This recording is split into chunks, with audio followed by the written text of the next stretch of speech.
children. How are you? I hope you all completed your C work of the sectors of economy. If you have time, you better complete the C works in geography. In geography, first lesson completed, resources lesson completed, and then you be advanced for second and third lessons, natural vegetation and wildlife, as well as water resources. These two and three lessons, third lesson from geography, which is not there for CBSE board exam. So, but it is there for internal purpose. That's why we have to write in C works. So, I will send some sort of videos for understanding, and you better complete your C works. How we are writing C works for any other lessons. Simply you take the side headings and cover the content.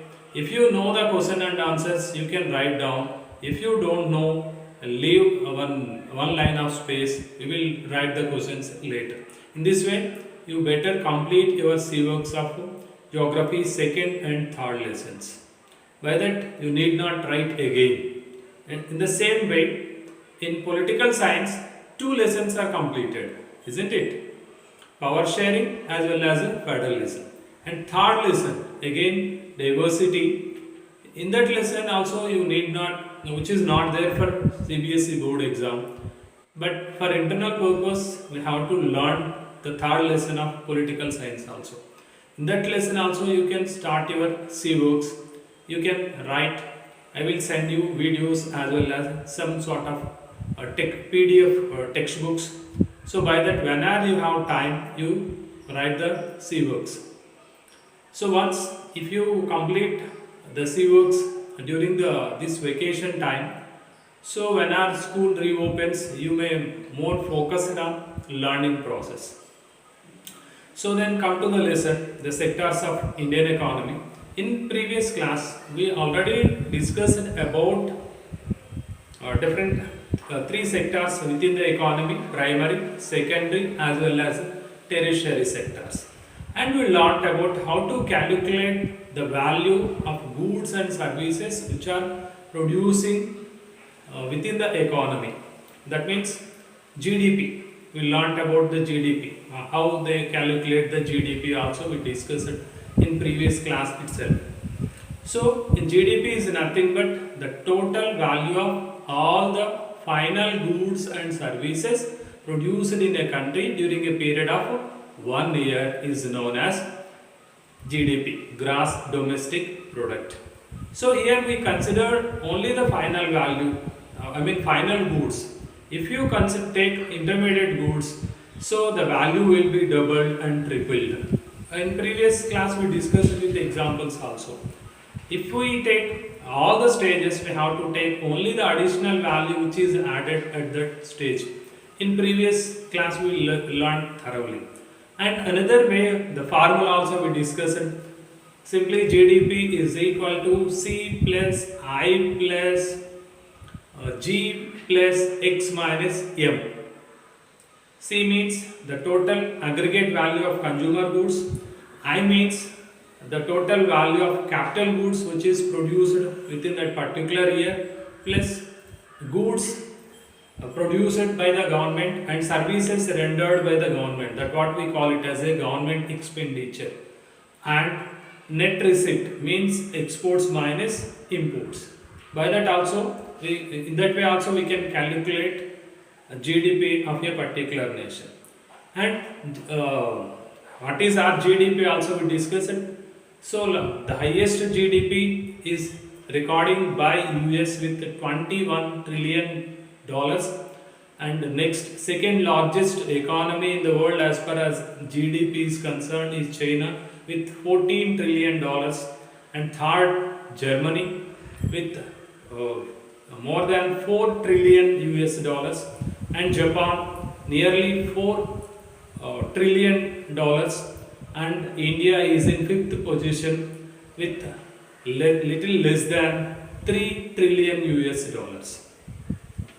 So these are all you will learn earlier only. And the importance of these three sectors also we discussed. Historical changes that took place over the importance of primary, secondary and tertiary sector. In the initial stage of all the developed countries, they most focused on primary sector, and development of agriculture sector was considered as a development of a nation. And when our agriculture become prosperous, it started to produce more and more food materials which provide scope to go and take up new professions like a craft persons, artists and different professions and all. So in this way, initially the importance was given to primary sector, but with the industrial revolution, so industrial revolution is nothing but producing the goods by using different new and innovative methods to produce the goods on a mass scale. So this industrial revolution first started in England and spread to other European countries. So this industrial revolution brought prosperity to the European countries, so which started to provide more and more employment opportunities in secondary sector.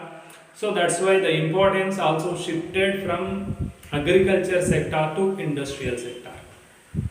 Whereas from last 100 years, again it take further shift from industrial sector to service sector due to development in banking, insurance, transportation. These are all leads to modernization of the country. So moreover due to globalization and all, so importance of service sector is increased. Now service sector is contributing more to the GDP of all the developed countries and all. This is all about the historical change that took place in all the developed countries regarding GDP contribution of all these three sectors to its GDP.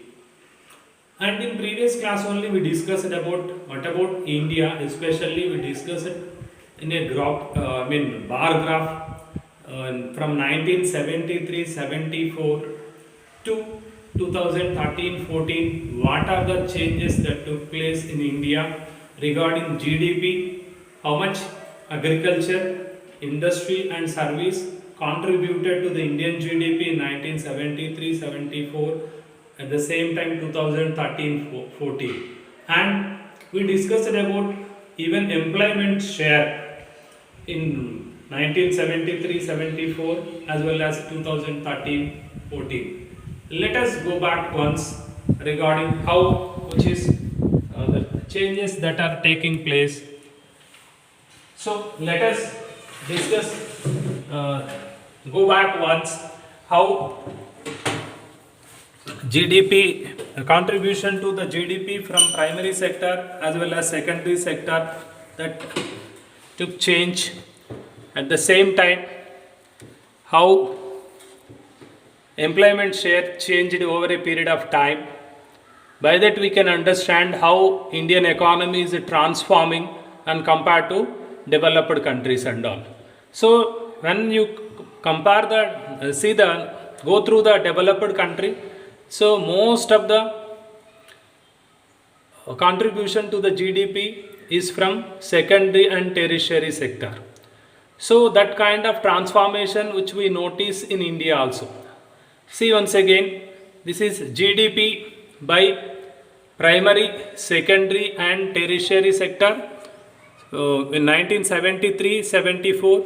Here you see once, so out of more than 5 lakh crore rupees of Indian GDP in 1973-74, our largest contributor was agriculture, and second largest service sector, and third industrial sector. But notice 2013 to 14 once. Here, which is the largest contributor? Simply we can conclude that service sector is the largest contributor to the Indian GDP in 2013-14. The second largest industrial sector and third largest is agriculture sector. Of course, it is a good sign because all the developed countries' pattern is almost like this. So we can conclude that Indian economy is also transforming from developing country to developed country. It is a good sign. See once. So why this shift from primary sector to service sector that took place? So first of all the countries require some sort of basic facilities in hospitals, educational institutions, post offices, as well as administrative offices, as well as defense, transport, and all. So these are all must be provided by the government, which provides some sort of good employment opportunities in the initial stage for all the developed countries. So developing countries. So that's why service sector started to develop. And second one is both agriculture and service sector is developed. Then again it provide an opportunity to service sector for its growth. Suppose if you take farmer produces more goods, he require market, he requires storages, he require transportation. So in the same way manufacturing also the same. If manufacturing sector perform well, it requires a transport, insurance, banking, and all, which helps for the development of a service sector in our country. And third one is again when the people income raises, as a demand also will increase in the market, and people demand for more and more services. New services come into existence, eating out, tourism, shopping, and all. Nowadays we know Swiggy and all. So the services come into the step door of our houses and all. So another reason for the development of this service sector is information technology. IT is ruling the world nowadays, we all know it. So due to globalization and all, service sector gets more prominence and importance. That's why service sector started to contribute more to the Indian GDP. So that what you can understand from this bar graph also. The same way share of sectors in GDP 1973-74 as well as 2013-14. Here also we conclude that service sector primary service sector here only it surpassed the agriculture sector 73-74. If you go back, agriculture was dominant role and agriculture comes under second. Here service sector comes under a top priority, second highest industries, and third highest agriculture. So when compared to this one, employment, share of employment in all three sectors. See, once in 1973-74, agriculture accommodated 74% of people in agriculture sector. Only 11% of people who depend on industrial sector, 15% who got employment opportunities in service sector. But in 2011-12, this scenario completely changed. So agriculture, 49% of people who depend on primary sector or agriculture sector, whereas industrial sector, the people 24% of people who get employment opportunity here, and then 27% of people who get employment opportunity in service sector. So what can we conclude by go through these two bar graphs? Service sector, we see in some sort of a rapid change in its production. So because in production, service sector improved a lot, because earlier its contribution was very less.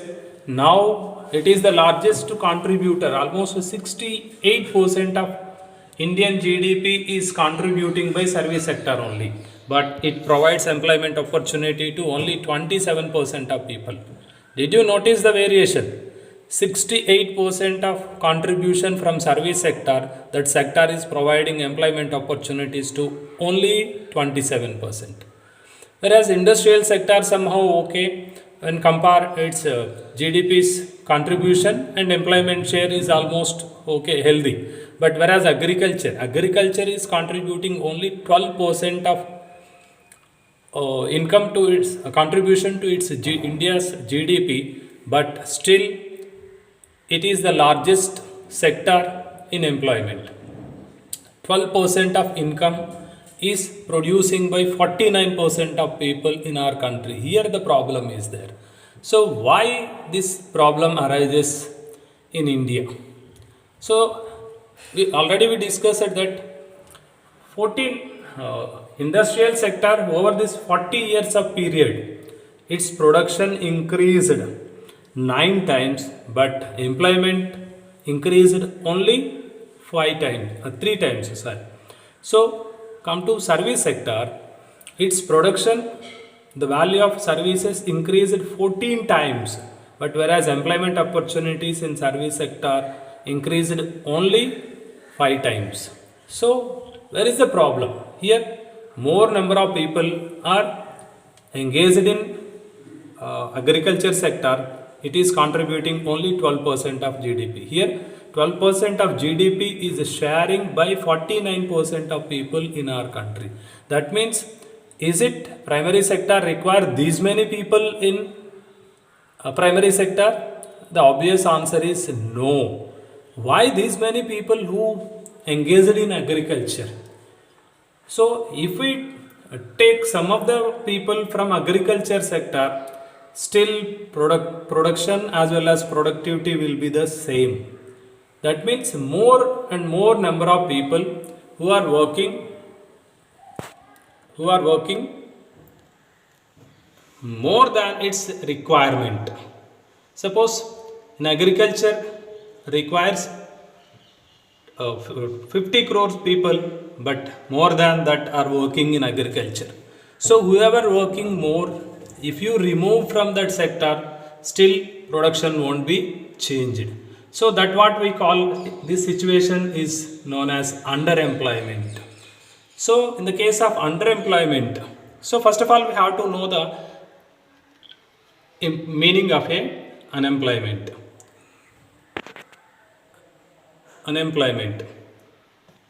So unemployment is nothing but it is a situation where people want to undergo the work at prevailing wage rate, but they can't find the work. That situation we call it as a unemployment. Listen once again. Unemployment is a situation where people wanted to undergo the work at prevailing wage rates in the market, but they could not find the job.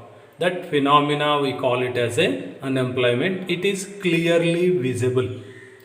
But whereas this underemployment, people are apparently working, but they are not working up to its full potential. That what we call it as a underemployment.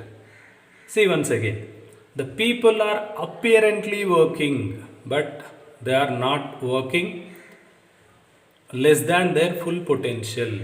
Apparently working, that means they seems to be working, but they are earning very, very less.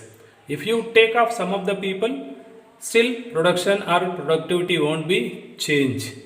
So that's why this kind of unemployment we call it as a underemployment, or this is also known as disguised unemployment. Disguised, name itself it is there, it is in hidden form, which you can't notice, like a open unemployment. In open unemployment we can find that person who is not working, but here the people are apparently working, but they are working less than their full potential. To understand this disguised unemployment, one case study is given in our lesson, that is Lakshmi. Here Lakshmi, owing about 2 hectares of unirrigated land, depend only on rain and growing crops like jowar and arhar. All 5 members of her family work in the plot throughout the year. So but whatever the income they get from that land is very, very less. 2 hectares, I think so, you know how much it is. 1 hectare means 10,000 square meters. So in our area generally we measure the land, agriculture land, in terms of acres. That means 2.42 acres. 2.42 acres is equal to 1 hectare. So she has 1 hectare land, that is dry land. Dry land means there is no irrigation for her. So she completely depend on rainfall. So that's why she is cultivating rain fed crops. But all five members are working.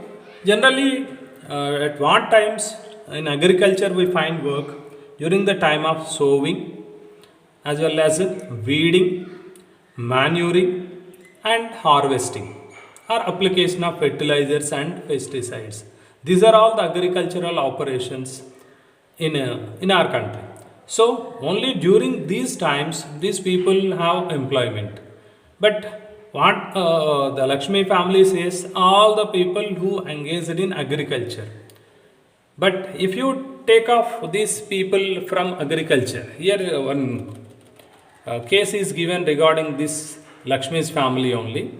So suppose a landlord Sukram, he comes and hire one or two members of family to work on his land. Still, Lakshmi's family may earn more extra income because by two people are working in the fields of Sukram. At the same time, three people can manage to cultivate their own land.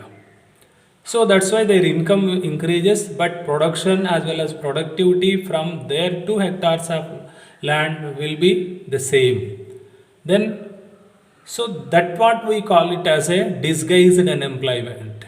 So here situation seems to be all the people are engaged and all are employed. I mean working, but they are working less than their full potential. That's why in India, especially in agriculture sector, the big problem or challenge is disguised unemployment. So it is, and moreover, it is very difficult to identify this disguised unemployment. It is not easy because it is not unlike open unemployment. So lakhs of farmers like Lakshmi in India. So these people, all people who engaged in agriculture, but the more people are engaged than the requirement. That is the problem in agriculture. This disguised unemployment or underemployment is not only a problem, not only limited to agriculture. It is more significant in agriculture. There is no doubt at all. At the same time, in industry as well as service sector also, we find this kind of disguised unemployees. So that means like a casual workers in service sector or manufacturing units, as well as the people who work as painters, plumbers, repair persons, as well as these people can't find the work every day. If they have the work, they may get some sort of income. If they have no work, they won't get any sort of income. That means on the whole, their earnings are very, very less. And in the street also we see in some street vendors who come with cart and selling different kinds of things, eatables and all. So these people also work throughout the day, but their earnings are very, very less. So that's why these kind of people comes under these disguised unemployees. These people are not fully employed. It is a big challenge to the Indian economy. Disguised unemployment or underemployment is the big challenge to the Indian economy. How can we overcome this problem and how to create more employment opportunities? In what way? So there are many ways to create employment opportunities. Let us examine separately in rural areas as well as urban areas. What are rural areas? Generally villages we considered as a rural areas, whereas towns and cities we call it as a urban areas. So come to the rural areas. Already we discussed about the case of Lakshmi. So here the case of Lakshmi with her 2 hectares plot of unirrigated land, the government can spend some money or bank can provide a loan to construct a well for her family to irrigate the land. Naturally, Lakshmi may produce two or three crops.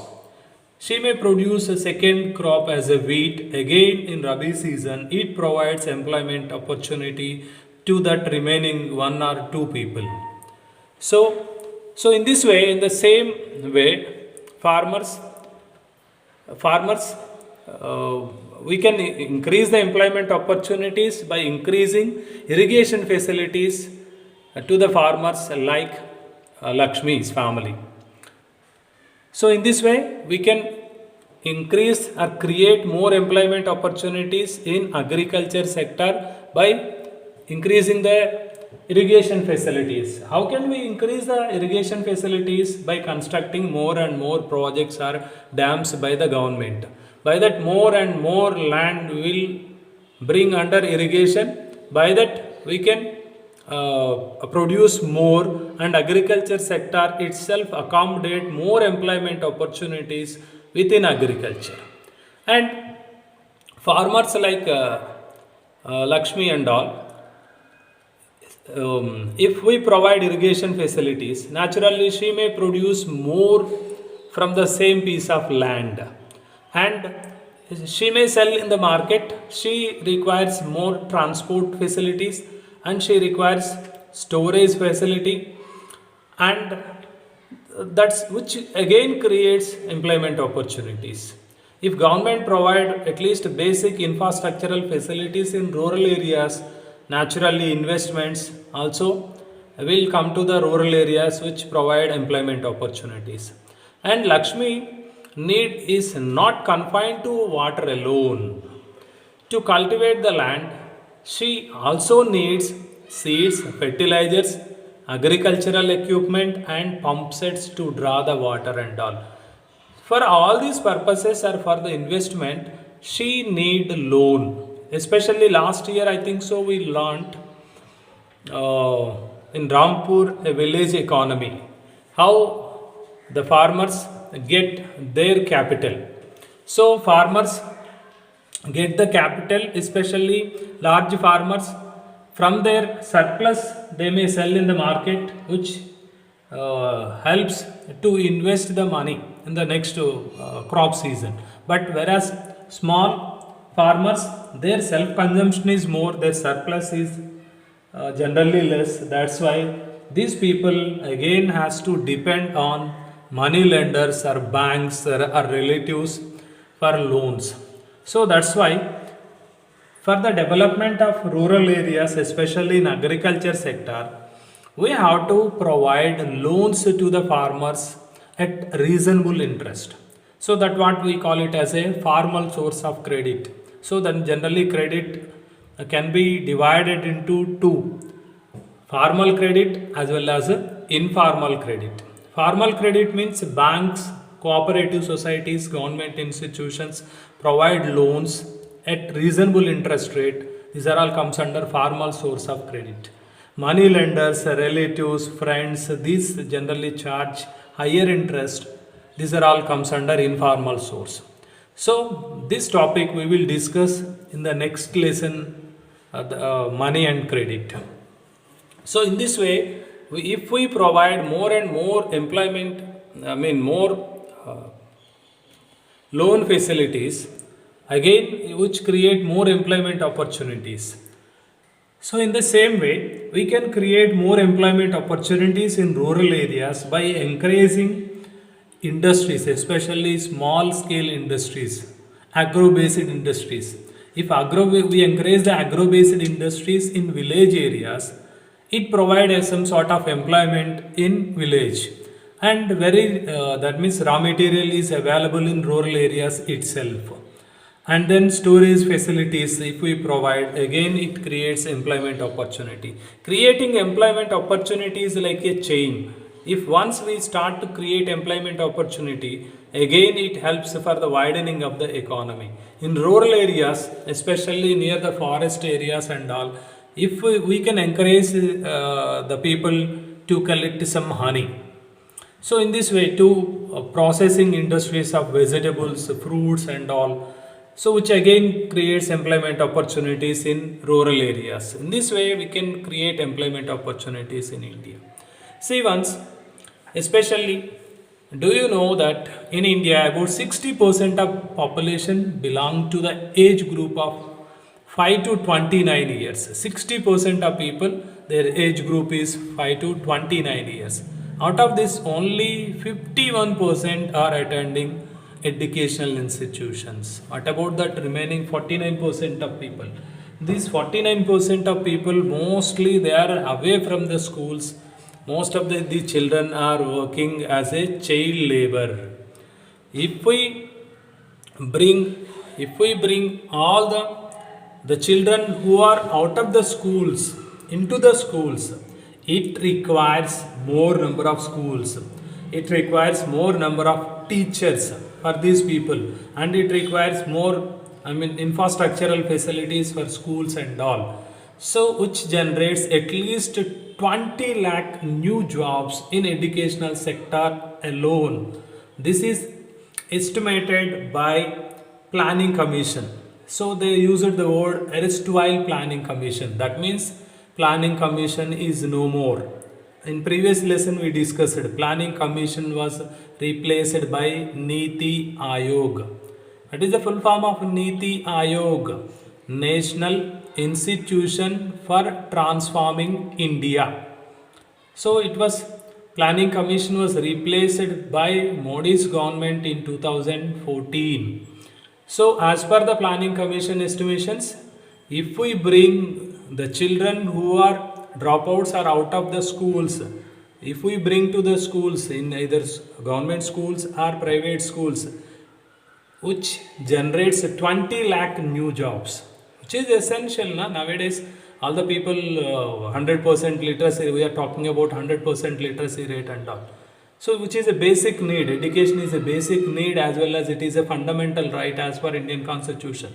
If we provide education to these people, it accommodate 20 lakh people in educational sector alone. The health, the same way health also can create more and more employment opportunities.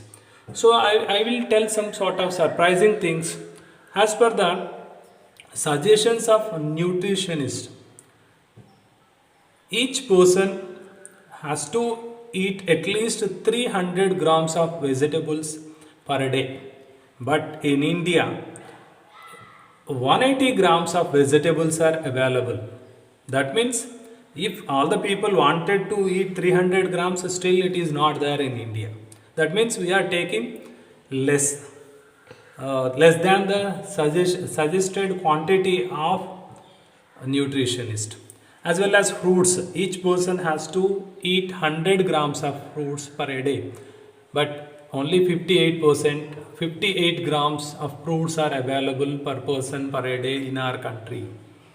In the same way, milk, each person has to drink at least 300 milliliters of milk per day, but now we have available quantity is only 210 milliliters per day. So that means if the people started to consume the ideal quantity of food as per the directions or suggestions of nutritionist, so the farmers has to produce more, again which creates more employment opportunities in our country. So in this way we can create more employment opportunities in primary sector itself. And come to education, and already we discussed, we can create 20 lakh new jobs just bringing the children who are out of the classes. And come to other sectors and all, especially tourism.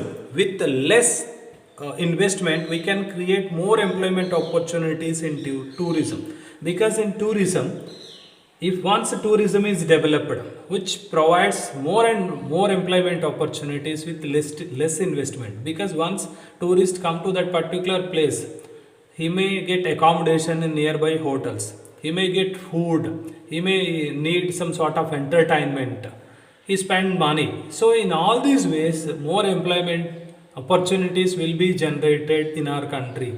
So as per the planning commission estimations, we can generate additional employment of 35 lakhs in only this particular sector itself, tourism sector itself, for every year. So that's why. So in this way, if we encourage the tourism, again we can create more employment opportunities. Nowadays, anyhow, IT sector we all know it. So which again creates more and more employment opportunities. So come to the urban areas. In urban areas also we can increase the employment opportunities by encouraging foreign investments to start new industries. So in this way, industrial sector should be developed and government should provide at least basic infrastructural facilities within the urban areas, again which attract more and more investments in urban areas, and skill training must be given to the educated children. By that again we can increase the employment opportunities in urban areas. So in this regard, the union government took initiative to provide employment opportunity to the people who are underprivileged. That means especially who are poor people in rural areas. They can't find the work even though they are ready to work at even less or meager wages, but they can't find the work. So for such kind of people, Indian government made an act, that what we call it as a Mahatma Gandhi National Rural Employment Act 2005. Mahatma Gandhi National Rural Employment Act, which was passed by the Indian Parliament in 2005. Initially, it was implemented in 200 districts. Now, it is implementing in 625 districts across the country. So, as per this act, so union government is promising to the people, I mean needy people who want to work, it assures at least minimum 100 days of employment, that too with minimum wages. So initially, as per under this act, who want to work, these people must enroll their names in village secretariat. So when are they enroll their names, within 1 week they may get their job card. So within 15 days government should provide its employment. If government fail to provide employment opportunity to the people who enrolled their names under Mahatma Gandhi National Rural Employment Guarantee Act, still government should pay unemployment allowance to these people. So in this way, union government is somehow providing some sort of guarantee of at least 100 days of work. In some of the states, they are providing 150 days of work under this act. So it is somehow good move to generate employment opportunities in rural areas. So in this way, we can generate more and more employment opportunities both in rural areas as well as urban areas. Otherwise, India is facing a big problem of unemployment because we have 130 crore people are there in our country. That's why unemployment is a big challenge to the Indian economy. And moreover, more and more people are idle, that means without doing any work. So again it will be a burden for the economy also. That's why we have to address the problem of unemployment and as well as disguised unemployment. If we generate more and more employment opportunities, which helps for the development of economy. So I hope you all understood today's topic. Today we discuss about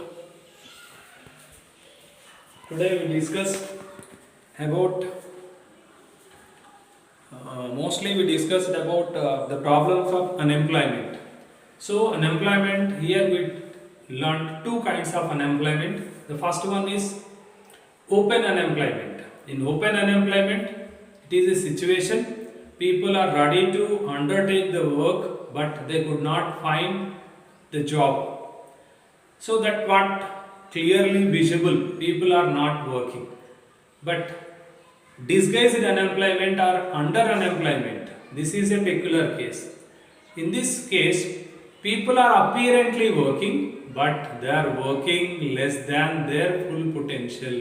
People are apparently working and they are working less than their full potential. That's why we call it as a underemployment or disguised unemployment. That means this unemployment is in hidden form, which you cannot notice also.